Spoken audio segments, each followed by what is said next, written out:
नमस्कार साथियों, अब हम विचार करेंगे कि मेष लग्न के द्वितीय भाव में सूर्य का चंद्रमा का फल, अर्थात कि मेष लग्न हो और द्वितीय भाव में चंद्रमा हो तो हमें क्या परिणाम देखने को मिलेगा।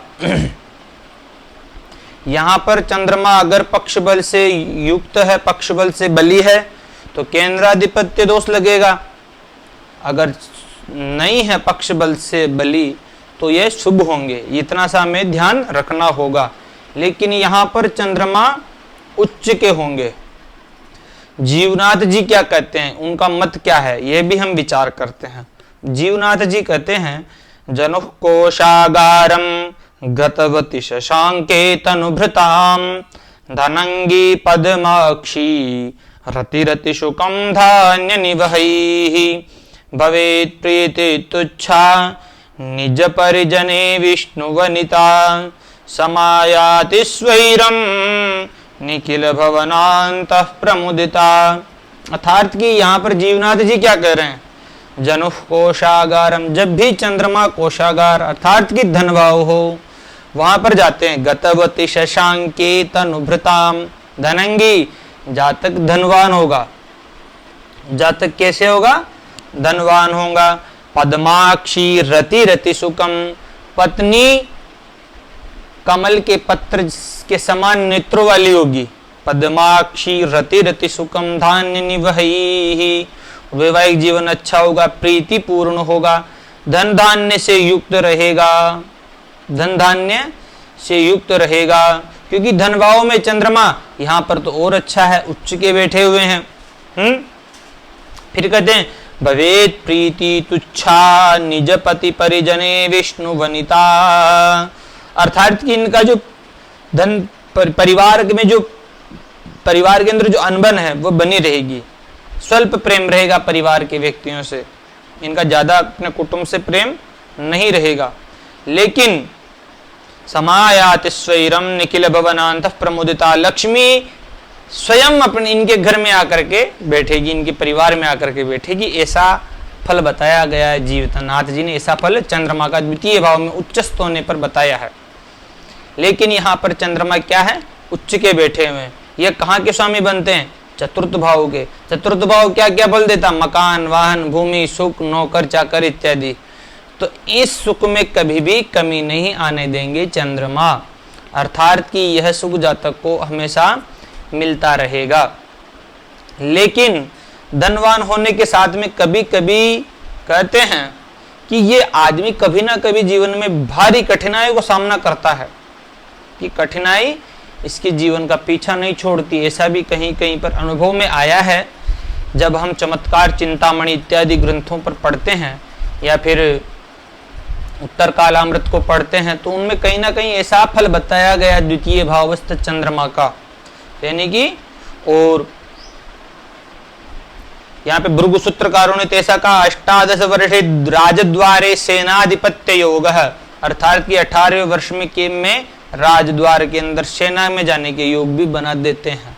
ऐसा कर करके भृगु सूत्रकारों ने कहा है। लेकिन उन्होंने भी कहा शोभवान, बहुप्रतापी, धनवान, अल्प संतोषी, ऐसा कर करके इनकी उपमाएं दी गई है चंद्रमा का द्वितीय भाव में। अब हम देखते हैं यहाँ पर चंद्रमा उच्च का है, मकान, वाहन, भूमि, सुख, ऐश्वर्य सब मिलेगा, लेकिन जीवन में कठिनाइयों का सामना करना पड़ेगा। सकारात्मक विचार होंगे, उच्च के विचार होंगे, अच्छे विचार होंगे, क्योंकि चंद्रमा निर्भीकता से रहेंगे, क्योंकि चंद्रमा उच्च के हैं। यहाँ पर इनकी अष्टम दृष्टि अष्टम भाव पर, तो आयु अच्छी रहेगी, आयु अच्छी रहेगी, वाणी अच्छी रहेगी, बोलने में अच्छा बोलेंगे, मधुर बोलेंगे, नेत्र अच्छे रहेंगे, स्वयं के भी, स्वयं का धन स्वयं अर्जित कर लेंगे। ऐसे जातक स्वयं का धन स्वयं अर्जित कर लेंगे। चंद्रमा से संबंधित व्यापार करते हैं तो बहुत अच्छा परिणाम आपको देखने को मिलेगा। ऐसे जातक कभी कभी वकील हुए तो वकीलों के लिए बड़ा अच्छा है। डॉक्टर्स हुए, धन भाव में चंद्रमा अच्छा है, वकीलों को बहुत लाभ देता है ऐसा चंद्रमा।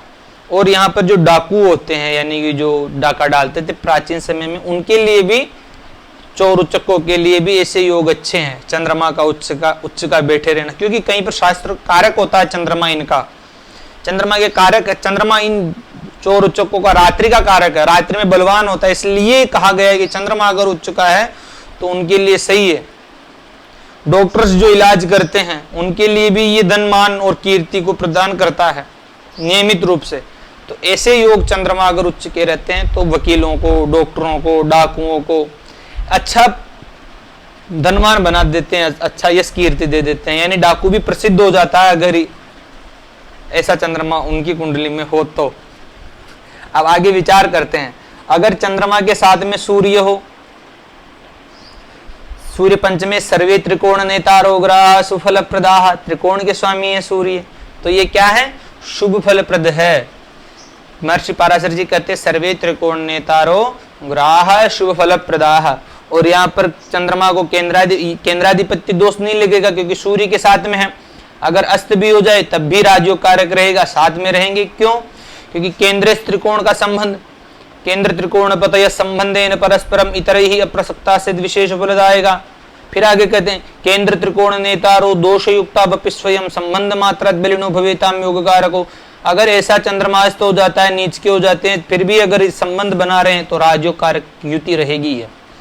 ये से जातक हमेशा, ऐसे जातक जो भी होंगे सरकार से इनको लाभ मिलेगा, नौकरी अवश्य लगेगी। ऐसे जातकों की नौकरी भाग्य में है। अब चंद्रमा के साथ में अगर मंगल हो, अगर चंद्रमा के साथ में यहाँ पर मंगल हो तो क्या परिणाम देखने को मिलेगा, चंद्र और मंगल की युति गजलक्ष्मी, गजलक्ष्मी योग, लग्नेश और धनेश लगने से धन राशिस्ते, और ये तो गजलक्ष्मी के साथ के अंदर गजलक्ष्मी तो बनाता ही है ये योग, लेकिन चंद्र और मंगल यहाँ पर ये लग्नेश और धनेश, लग्नेश और लग्नेश का धन भाव में बैठे रहना सहज लक्ष्मी, सहज लक्ष्मी, अनायास लक्ष्मी के योग बना देता है। यहाँ पर लग्नेश जब भी धन भाव में बैठता है तो अनायास लक्ष्मी आती रहती है जातक के पास। परिश्रम बहुत करेंगे, लग्नेश का धन भाव में बैठे रहना, यानी कि महत्व, ऐसे जातक धनाकांक्षी होते हैं तो अपन ये, यानी कि ये मनी माइंड जिसको अपन कह सकते हैं, हमेशा पैसे के अंदर, पैसे कैसे कमाए ऐसा ही विचार इनके चलते रहते हैं, और पैसे कमाने के अंदर ये आग पीछे नहीं रहते हैं। चंद्रमा का उच्चस्थ होना, लग्नेश का साथ में आ जाना, बड़ा अद्वितीय स्थिति रहेगी चंद्रमंगल की। अगर अब यहाँ पे चंद्रमा की दृष्टि कहाँ पर पड़ती है, पंचम भाव पर पड़ती है, अष्टम भाव पर तथा भाग्य भाव पर मंगल की दृष्टि पड़ जाती है। मंगल क्या परिणाम देंगे, पंचम भाव संतान पक्ष को प्रभावित करेंगे, आयु अपना भाव है, यो यो भाव स्वामी युक्तो दृष्टो तस्यास्ति वृद्धि, यानी कि आयुवान रहेंगे, भाग्य भाव पर पड़ेगी, तो ये दोनों भाव प्रभावित रहेंगे मंगल से।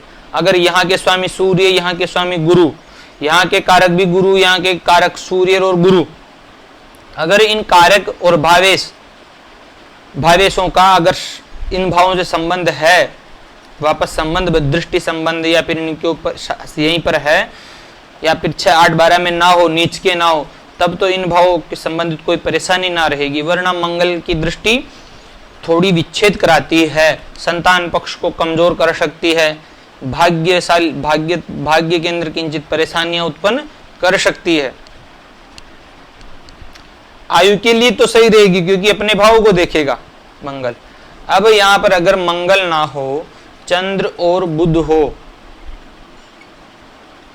तो ये युति काल्पनिक बनाती है जातक को। कल्पना के अंदर धनवान, यानी कि ऐसे जातक कल्पना भी करते हैं, बहुत धनी हूं, ऐसे कल्पना करेंगे ऐसे जातक, क्योंकि चंद्रमा बुद्धि का कारक है, वाणी का कारक है। वाणी तो अच्छी रहेगी ऐसे जातकों का, लेकिन धन के मामले में संघर्ष, क्योंकि पतयः त्रिषिडायानाम यदि पाव फल प्रदा, ये त्रिषिडाय पति है, भाइयों से मतभेद रहेंगे क्योंकि तृतीय भाव का स्वामी अपने वे भाव में जाकर के बैठा हुआ है। भाइयों से मतभेद बने रहेंगे। चंद्रमा और मंगल, ये युति तो सही है, काल्पनिक बनाती है जातकों को, पिता पुत्र है दोनों, तो ऐसी स्थितियां उत्पन्न कर देते हैं लेकिन पापी होने के कारण धन के अंदर, धन संग्रहित करने के अंदर संघर्ष करना होगा, धन संग्रहित होने के अंदर परेशानी उत्पन्न करेंगे। हो सकता है आपके मामा जी बीमार हो, ननिहाल पक्ष को कमजोर कर देता है, आपके परिवार को थोड़ा, परिवार के अंदर बीमारियां उत्पन्न कर देता है, ऐसी स्थितियां उत्पन्न कर देते हैं यहाँ पर बुध। अगर चंद्रमा के साथ के अंदर यहाँ पर गुरु हो तो गुरु यहाँ पर त्रिकोण तथा वैभव के स्वामी बनते हैं।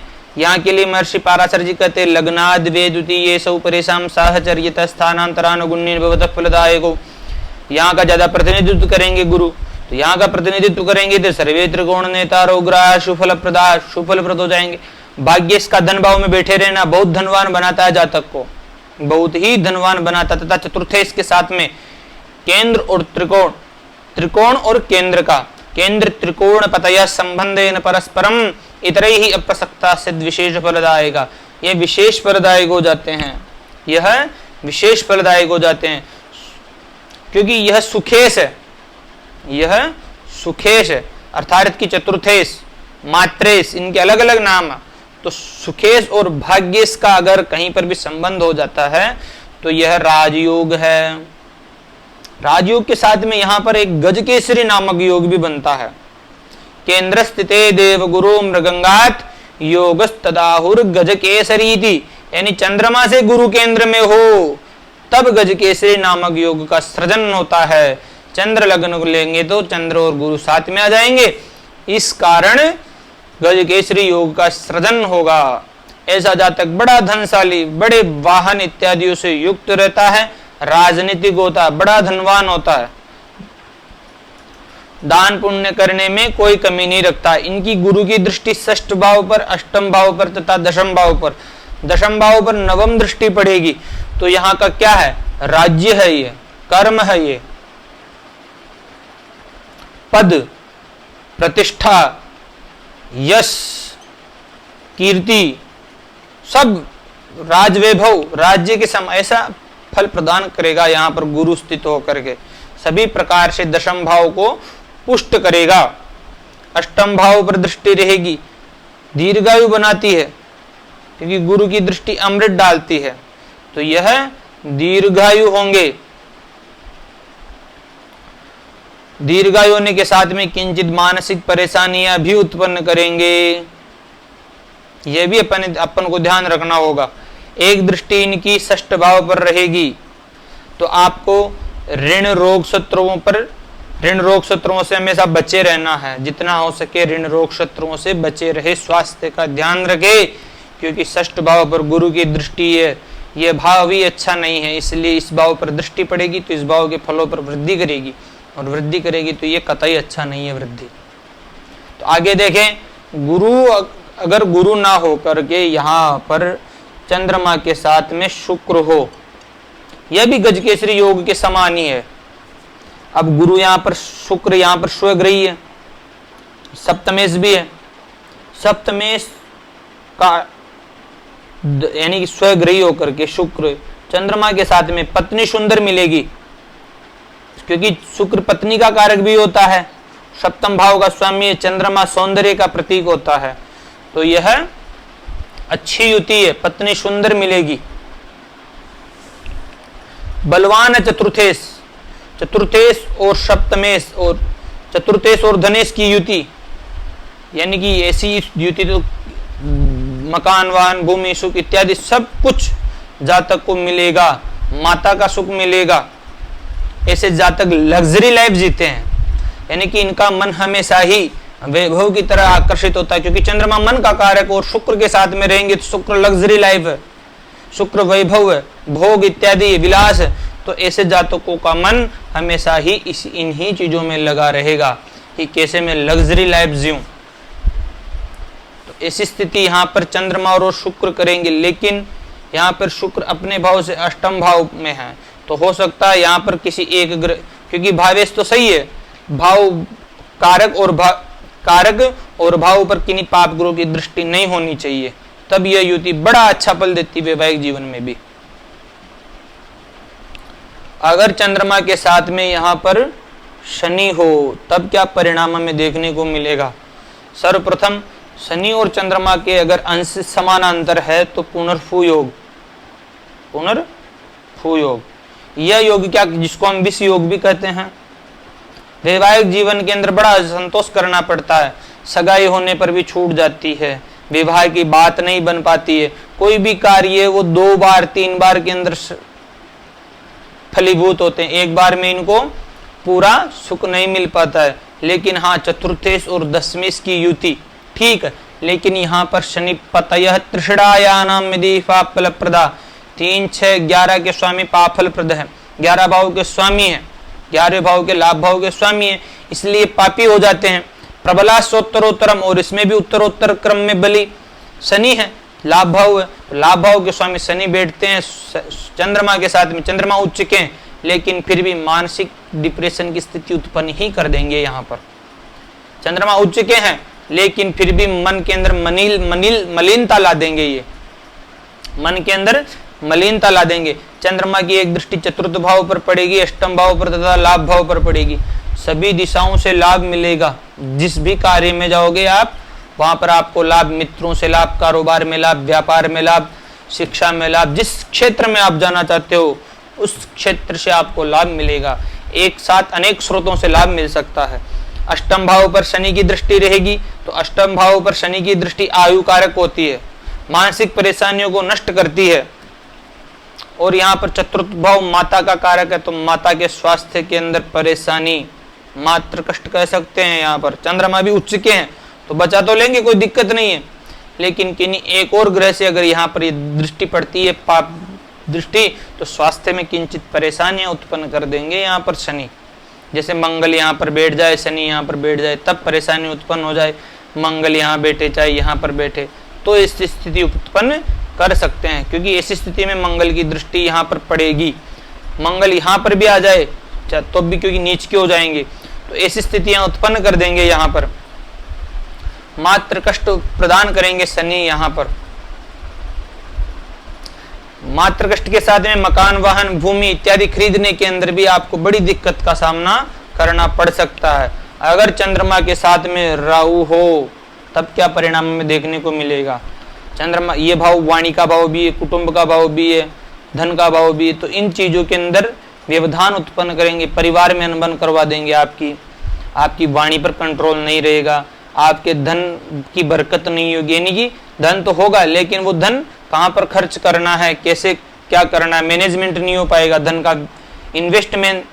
इन्वेस्ट सही अच्छी तरीके से नहीं हो सकता, धन संग्रह नहीं हो पाएगा, ऐसी स्थितियां उत्पन्न करेंगे। एक दूसरी बात कि राहु यहाँ पर भी उच्च के मानने जाते हैं, कहीं कहीं पर वृक राशि को उच्च में माना गया, वरना कन्या राशि गृहम प्रोक्तम राहु च मिथुनम स्मृतम राहु नीचम धनु प्रोक्तम केतु सप्तम में बचे, ऐसा कर करके कहा है। लेकिन किन्हीं आचार्यों ने राहु को वृष राशि में उच्च का माना है, भले ही ये उच्च के हो, चंद्रमा के कारकत्व में तो ये व्यवधान उत्पन्न ही कर देंगे। अगर केतु यहाँ पर हो तब भी ऐसी ही स्थिति उत्पन्न करेंगे। वाणी तो अच्छी हो सकती है लेकिन उसमें व्यंग होंगे, तर्क होंगे, तर्क शक्ति कैसे जातक होंगे। चंद्रमा और केतु ये भी ग्रहण योग जिसको हम बोलते हैं ग्रहण योग ही बनाएंगे। चंद्रमा और राहु भी ग्रहण योग, चंद्र और केतु भी ग्रहण योग। धन संग्रह में बाधाएं उत्पन्न करेंगे, ये परिवार के अंदर भी अनबन करेंगे, वाणी पर अनकंट्रोल करेंगे, यानी कंट्रोल क्या बोलना है क्या बोल गए, ऐसी स्थितियां उत्पन्न कर सकते हैं। तो धन्यवाद मित्रों, आप हमारे YouTube चैनल पर नए हैं तो हमारे YouTube चैनल को सब्सक्राइब अवश्य करिएगा। धन्यवाद।